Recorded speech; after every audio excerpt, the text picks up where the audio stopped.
devil came as an angel of light with all the mastery, full of believability. And he said, yeah, I know that the day you eat of this, you become like gods. Immediately, Eve is like, yeah, he told us that we should not eat of that tree. She never even had the idea that the devil actually said, yes, God said you shall not eat of every tree. The devil didn't know which tree. It is only Eve that made the tree to come out. There it is. Tricked Eve. And some of you think Adam was way far away doing whatever he was doing. With who? There was no companion. He was there.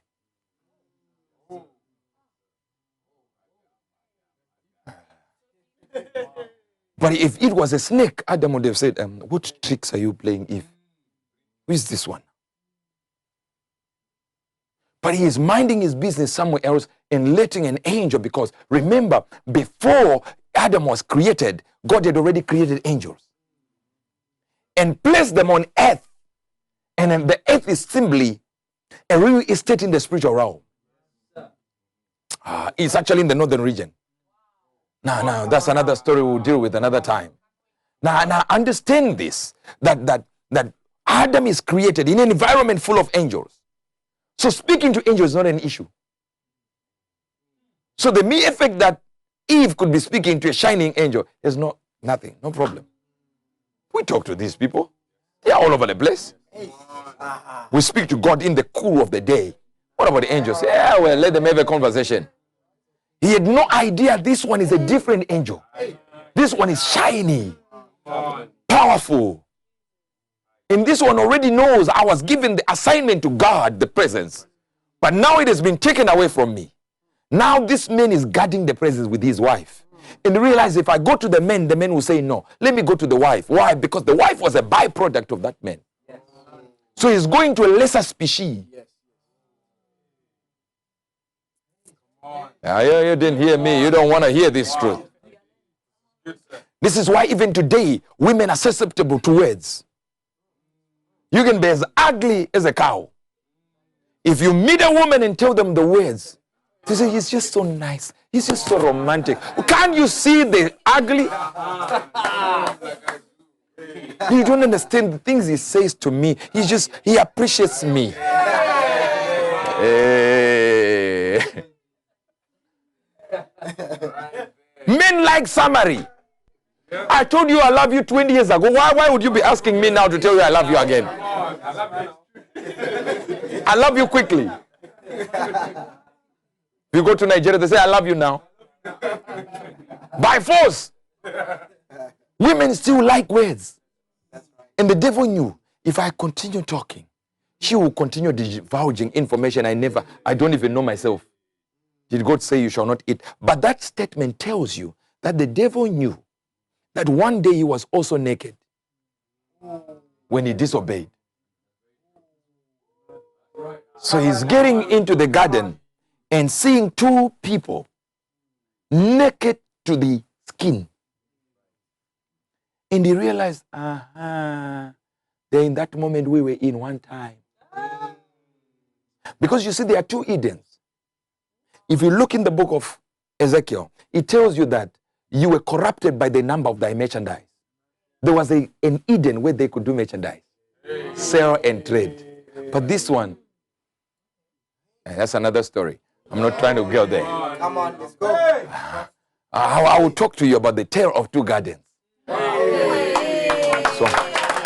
So you understand. It says the number of thy multitude corrupted you and you became prideful. Yet we know Eden, there was nothing for sale. It was only for two people. So which one was the devil in? So he had another Eden that he kept. And he was chased from there. He said, until you were in that holy mountain, and I chased you. You didn't say you were in this Eden, that Adam and Eve. So you were there and I chased you from it. And he was chased before Adam and Eve came. Because we know Genesis 1 and verse number 2, and then it was without form and void. That means something happened between Genesis 1 and verse number 1 and verse number 2. There was something that brought darkness. Because in God there is no shadow of turning, no darkness, no shadow of turning. Meaning to say, if you find Genesis 1 and Genesis 2, in Genesis 2 there is darkness, something has happened. I know if I'm about to finish, because I don't need to overload you with information. And some of you are wondering, is he reading his own Bible? I've got my Bible here. I like it a lot. It is the same one, King James Version. I can read yours too, and we'll come back to this. Now, I want you to see this. So the devil himself is told, you were in my holy mountain, and I removed you because of pride.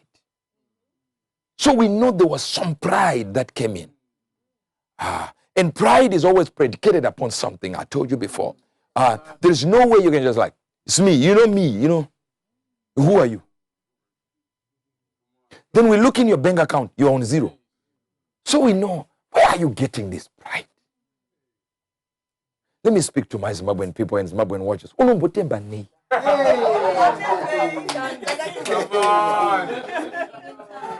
on. What is it that you actually rely on? Come on. Why are you so puffed up like this?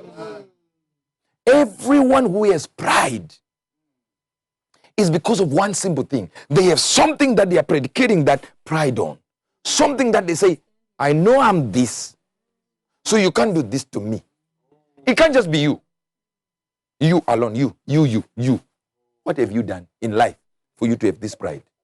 Nothing. But then you go deep and well, I think it's your long legs. I think when you look in the mirror, you see some kind of creature we don't see ourselves. Because the moment you think it's beauty, you have to look on the internet. Don't go far. On your own phone, they are there. Just go beautiful women. Put your own photo there. You realize you. Come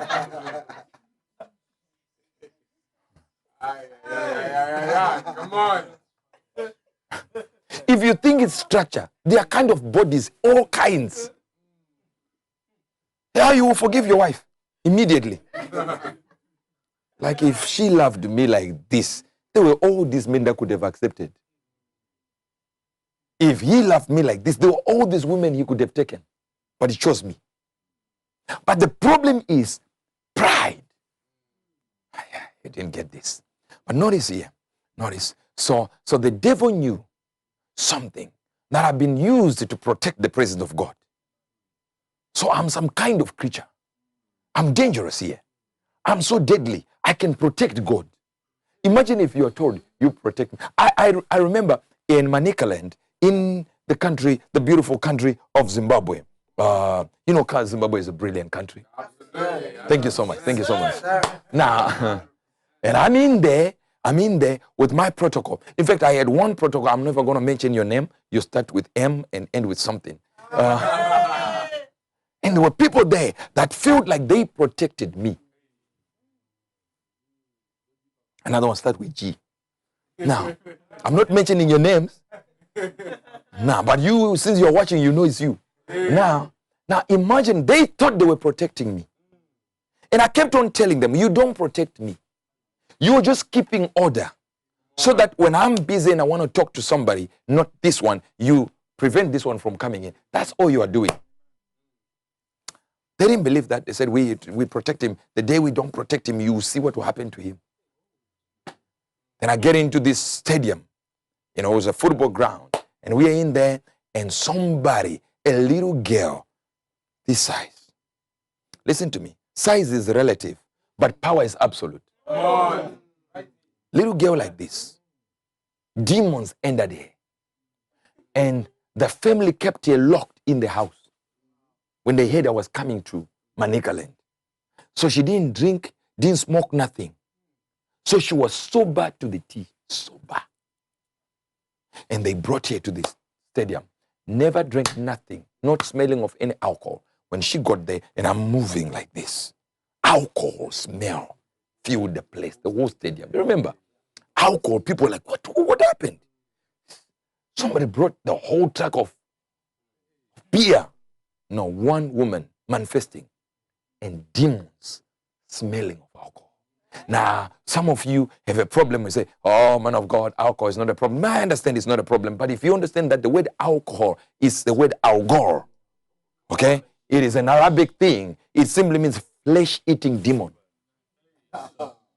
Now, I don't have a problem with you drinking that. As long as you understand that it's a flesh-eating demon, I have no problem with that. You know, you want a flesh-eating demon on your life and in your life, continue, proceed. I don't need to tell you if it's right or wrong.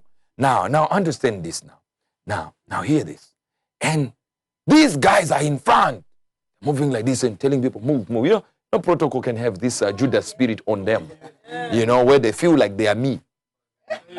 And some even feel they are more important than me. They feel like they are Jesus or Junior Jesus.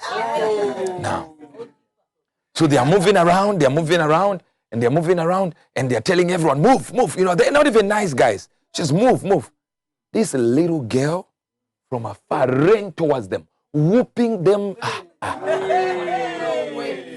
I'm telling this truth. Whoop. And now I'm just left alone. I looked back and I saw the pastors I had run away. Some of them were behind the speakers.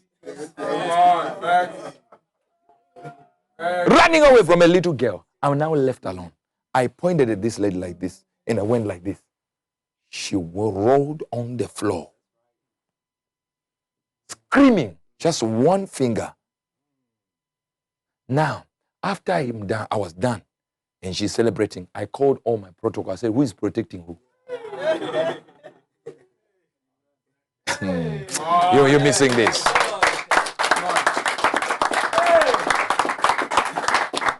So imagine if pride gets to you and you think you're the one protecting God. Let's leave that alone. But let's deal with what the devil said. And I'm about to finish. Let's deal with what the devil said. He said, did God surely say this? You shall not surely die. Notice he didn't deal with what God said. He didn't say what God said was just false. No. He went to the implications of the sin. I told you before, and for those who are watching in the morning, I tell you what the devil is doing in this day and age. He will tell you, people, don't worry about it. Sleep with anyone you like. That's what everyone is doing. In this day, finding, what are you? Someone says, I'm a virgin. Oh, they will laugh at you. And then our people now are encouraged to continue sinning because the implications of the sin has been neutralized by the lie. I wish I could just remain here for a while. I need to stay here for a while. It seems as if the devil has mastered the art of reducing the implications of a sin.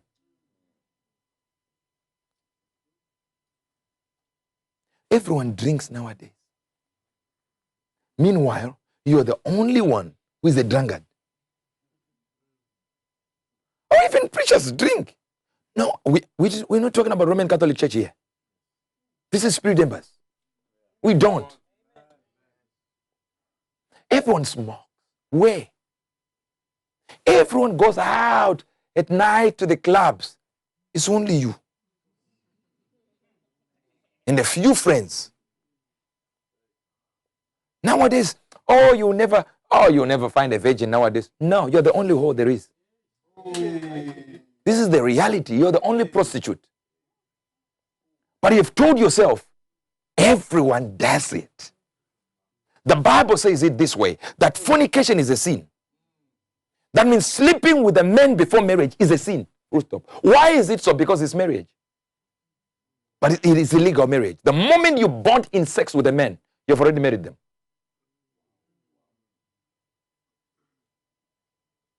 So while you think you are not married, you are married. According to the statement of God, marriage was simply done. This consummation of marriage, that's why it's called consummation of marriage. This sex you have with a person that you're married to, the first time, is consummation of marriage. What does it mean, consummation? It means this, the proof of it, that now you are married. But you did it before the ring. You did it before the actual formalities. That means you actually consummated the marriage. Wow. So we have people who say they are single in the church where they're married.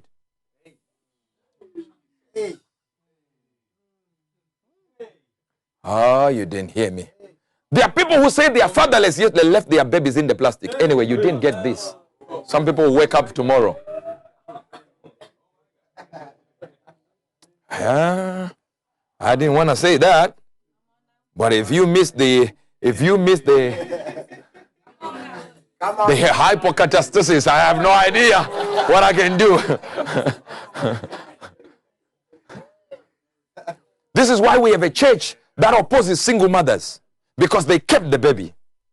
But you left yours in the paper bag. I don't know whether that's a simile or a metaphor.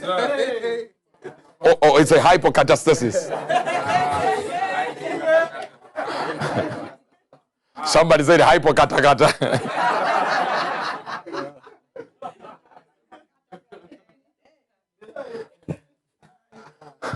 So we still have you as the biggest phony there is as a Christian. You are undermining the consequences of a sin. Because you're telling yourself, it's not that bad. Everybody is doing it. Do you know everybody? Do you stay in the house of everybody? Have you ever slept at my house? Have you seen me do it? It's only you and your 5 friends that are doing it. You're sleeping with anything that walks. You didn't hear me now. Now, so you tell yourself it is all right. Huh? So, but Jesus died for me on the cross. He doesn't look at the X, he looks at the heart. Yeah, he says this heart belongs to all.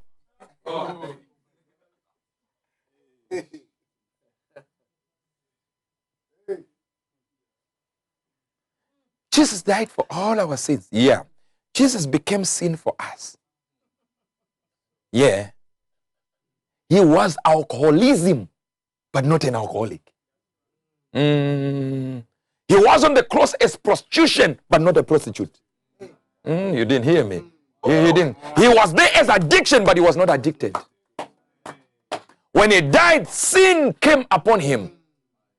The grouping of sin came upon him, but he wasn't the sinner. He became sinny, not sinner.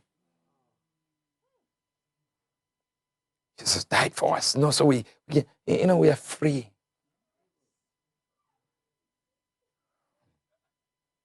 So the devil in the garden, his main duty was to lessen the implications of sin.